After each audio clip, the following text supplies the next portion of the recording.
bàbá mi tó bí mi bàbá tó bí Ìmáàmù àgbà ilẹ̀ Ògbómọ̀ṣọ́ lónìí bàbá Fadilatu Sheikh Tolha Yusuf Aremu Ayilara ó pé 36 years ní ìjẹta Wednesday tí wọ́n jáde láyé 36 years lọ́jọ́ náà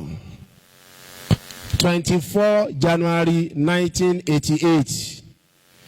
láyàjọ́ ọjọ́ yẹn èmi wà ní primary 1 mo wà ní school ní Salvation Army Primary School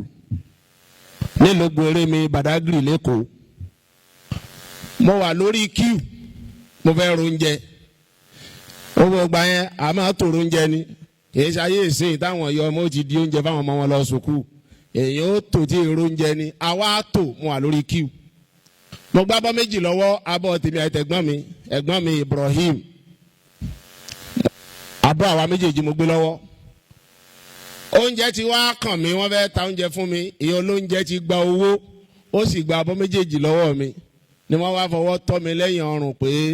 headmaster ní ká máa bọ̀ lọ́fíìsì headmaster kàn jẹ́ ń gbóúnjẹ náà náírà wọn ní àwọn àmọ́ bọ̀ ìyẹn olóúnjẹ gbowó oúnjẹ wọn gba bọ́ àtàbọ̀ àtóúnjẹ wọn fún mi dàárọ̀ yìí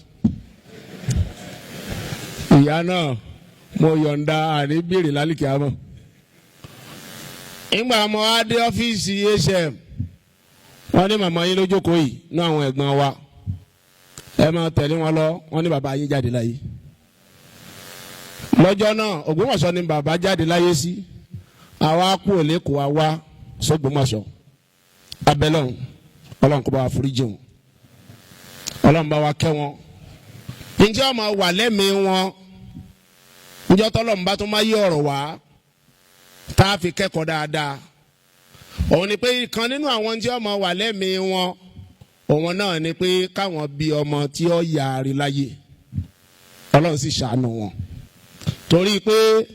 àwa tí wọ́n bí àpọ̀ 15 náà ni wá èmi ní nọ́mbà 14 mo lábúrò kan now ṣùgbọ́n nínú dáadáa kan tí mo mọ̀ pé Ọlọ́run ṣe fún wọn nínú dáadáa kan tí mo mọ̀ pé Ọlọ́run ṣe fún wọn ni pé àwọn ìyá wa mẹ́tẹ̀ẹ̀ta ìyàwó mẹ́ta wọ́n ní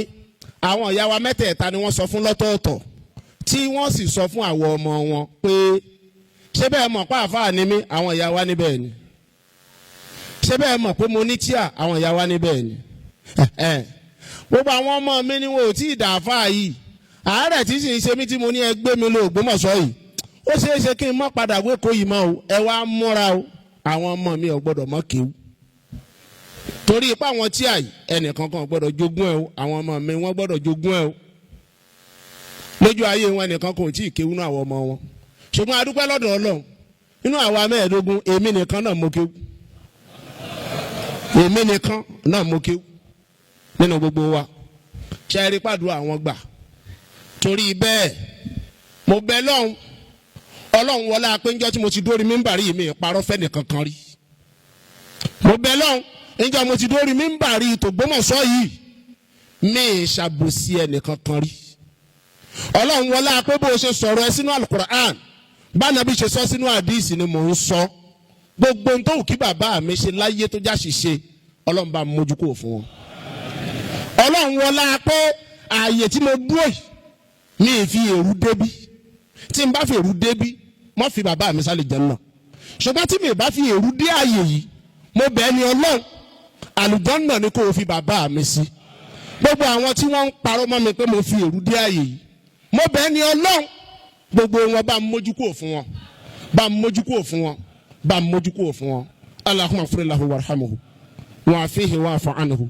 wa wassi' madkhalahu wa akrim nuzulahu Allahumma naqqihi min adh-dhunub kama yunaqqa thawb al-abd min ad-danas wa bayna wa bayna khatayahu kama ba'adta bayna al-mashriq wal-maghrib Allahumma alhiqhu ma'a alladhina an'amta alayhim min an-nabiyyin was-siddiqin wash-shuhada was-salihin wa hasuna ulaika rafiqa bila hawla wala quwwata illa billahi al-aliyyil azim.